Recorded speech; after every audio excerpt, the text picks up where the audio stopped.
همه انسان ها نوابسته از دین، از نژاد، از جنس، از رنگ، همه در نزد خداوند برابر هستند، همه برابر حقوق هستند.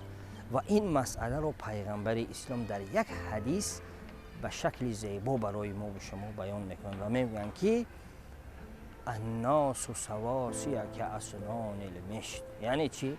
همه انسان ها در نزد خداوند برابر هستند، به مانند دندان های شانه، به مانند تیغ های شانه که ما او رو استفاده میبریم، همه در نزد خداوند برابر هستند، مگر انسان هایی که نکوکار هستند، صاحب اخلاق خوب هستند، با همه خوب با یعنی که انسانی همراه دینی او باشد و غیر از دینی او باشد، خود زن باشد، خود مرد باشد، خود نژادش دیگه باشد، خود زرد باشد، خود سیاه باشد، فرق نگذاشته است.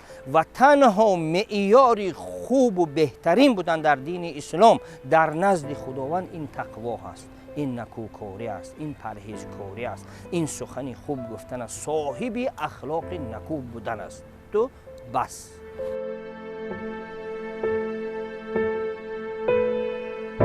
عقیده های تروریستی و اکستریمیستی بر ضد پیروان دیگر دین ها این عمل های هستند که دشمنان انسانیت به وجود آورده هستند. دین اسلام هیچ وقت چنین عمل ها را ترغیب نکرده است، تشویق نکرده است و به دست زدن و به اقدام نمودن به چنین عمل های دهشت افکن و وحشتناک هیچگاه امر نکرده است.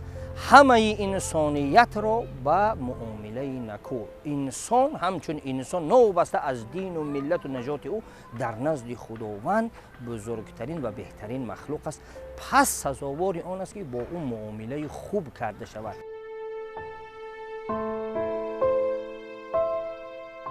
خداوند به پیغمبر امر کرده است پیروان دین نصرانی یا که مسیحی یا که یهودی را در همونجا امر اومده است که یا که دیگر دین ها اومده است که با آنها هنگام صحبت یعنی صحبتی خوب داشته باشید، یک صحبتی مهربانانه داشته باشید، نه اینکه یعنی صحبت دغلانه با دشنام با حتی آوازی بلند. حتی امر میکند که ای پیغمبر تو هنگام صحبت با انسان ها با آوازی پست، با آوازی خوش با آنها صحبت کن، چه رسد به قتل و کشتار و به دشنام، حتی با آوازی بلند و با جنگ و جدال با پیروان دیگر دین اسلام این عمل را محکوم میکند. حتی امر میکند که با او نیکی کرده شود.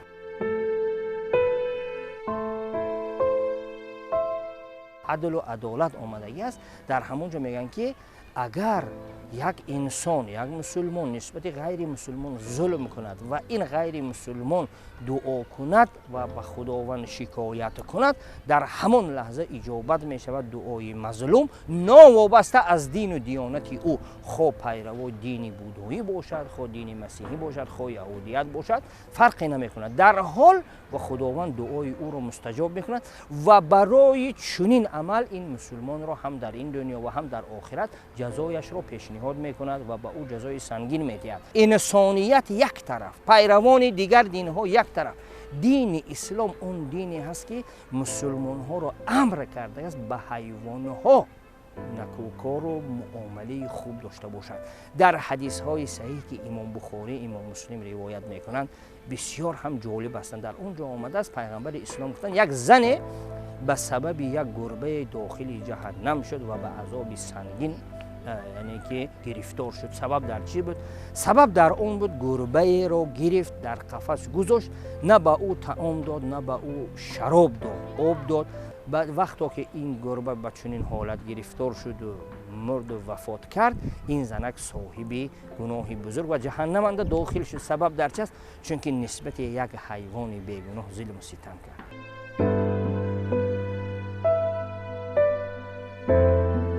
دشمنان انسانیت در هر دور و زمان از آیات‌های قرآنی و حدیث‌های پیغمبر و سرچشمه‌های گران ارزش دین اسلام سوء استفاده می‌برند و آنها را موافق مقصد و موافق منفعت‌های سیاسی و اجتماعی و اقتصادی خود و حزبی خود و گروهی خود تفسیر و تعویل می‌نمایند وقتا که ما به معنای اساسی این آیت هایی که در آن جهاد و در آن دیگر مسئله های شرعی قید شده میبینیم، در اونجا به معنای کوشش آمده است، به معنای جهاد، به معنای انسان های بیگناه را به قتل رساندن، بلکه به معنای جهد، یعنی از کلمه جهد گرفته شده، جهده یا جهدو، یعنی که کوشش کردن.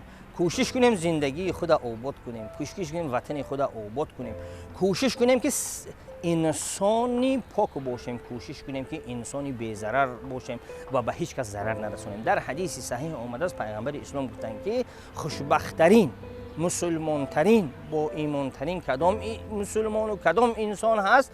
اون انسانی که نه به نفس خود ضرر میرساند و به نه دیگران، نه خودش رو به ضرر میرساند، نه به نسبت دیگران، یعنی که آنها رو مورد ضرر، آزار و اذیت قرار میدهد. اینها هستند که حدیث هایی که واضح و روشن هستند، اما تعویل کردن کلمه هایی که در قرآن و در حدیث ها به منفعت گروهی خود و منفعت اقتصادی خود و اجتماعی خود، این عمل ها از عمل های دشمنان انسانیت سر میزنند. معناهای آیات، حدیث های پیامبر از علماهای بزرگ، از علماهای معتبر خونیم، اثرهای بزرگان ملت به مانند استاد صدرالدین عینی، ترتیل القرآن، تهذیب الصبیان، ضروریات دینیه که استاد صدرالدین عینی نوشتگن، و اینها برای فرزندان خود تأمین کنیم. اینها در روحیه وطن دوستاری، انسان دوستاری و دین و دیانتی خود خوب میفهمند و هیچ وقت به گفته های این گروه های افراطی نمیروند. با دستور پیشوای معظم ملت قرآن کریم با زبان تاجیکی با حرف های کریلی ترجمه شد. از جانب کمیته دین تنظیم عنعنه و جشن مراسمی نزد حکومت جمهوری تاجیکستان چاپ گردید و به شهروندان به شکل رایگان تقسیم کرده شد.